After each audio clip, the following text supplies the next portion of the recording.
যেহেতু হঠাৎ করে বিশ্ববিদ্যালয় বন্ধের সিদ্ধান্ত হয়েছে, এখন হঠাৎ করে তো অনেক দূরবর্তী জেলার বাসের টিকিট পাওয়া যায় না।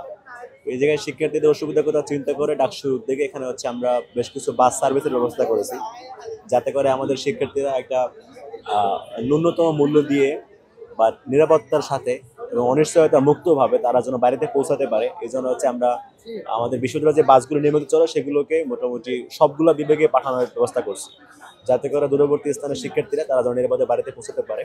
আমাদের এখানে মোট 9টা বাস এখন যাবে সবগুলো বিভাগীয় শহরে। প্রথম কথা আমাদের বিশ্ববিদ্যালয় প্রশাসন এখানে আসলে ব্যর্থ এই কারণে যে তারা এখন হঠাৎ করে যখন একটা দুর্যোগ চলে আসছে তারপরে তারা চিন্তা করতেছে যে আমাদের ভবনগুলো আসলে নিরাপদ কিনা, অথচ এটা দরকার ছিল আগেই করা, যে আমাদের ভবনগুলো নিরাপদ আছে কিনা দুর্যোগ আসার পূর্বেই দুর্যোগ মোকাবেলার ব্যবস্থা গ্রহণ করা দরকার ছিল।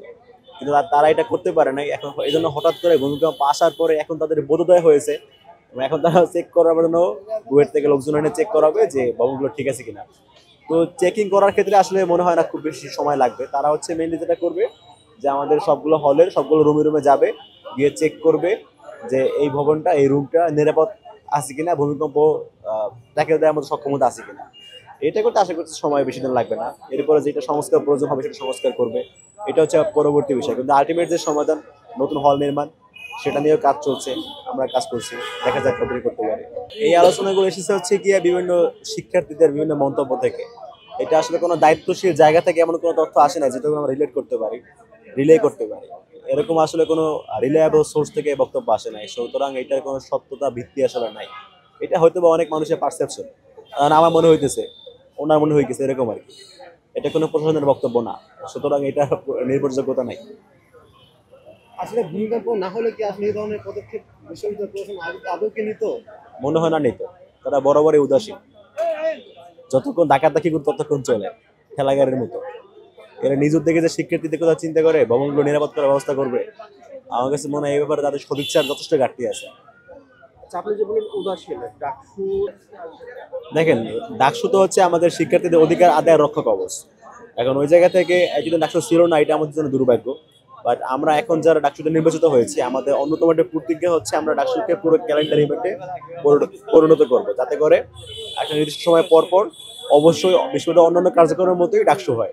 যেমন সেমিস্টার ফাইনাল যেমন নির্দিষ্ট সময় আসে, তেমন করে যেন একটা নির্দিষ্ট সময়ে ডাকসু নির্বাচিত হয়ে যায়। এটা আমরা চেষ্টা করতে এনশিওর করার জন্য। এখন এটা যদি হয় তাহলে তো শিক্ষার্থীরা সুফল পাবে, আর না হলে শিক্ষার্থীরা আবারও অধিকার বঞ্চিত হওয়ার যেই বঞ্চনা, সেটা আবার বয়ে বেড়াতে হইতে পারে। বাট আমরা চেষ্টা করবো যেটা না হয়। হয়েছে যে এত বছর ছিল না।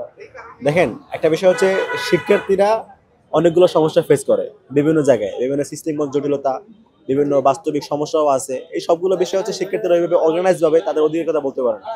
ডাকসুর মেন কাজটা শিক্ষার্থীদের ভয়েস হয়ে তাদের কথাগুলো বলা, তাদের অধিকারগুলো আদায় করে নেওয়া শিক্ষার্থীর জায়গা থেকে। তো এটা তো অর্গানাইজলি আগে ছিল না।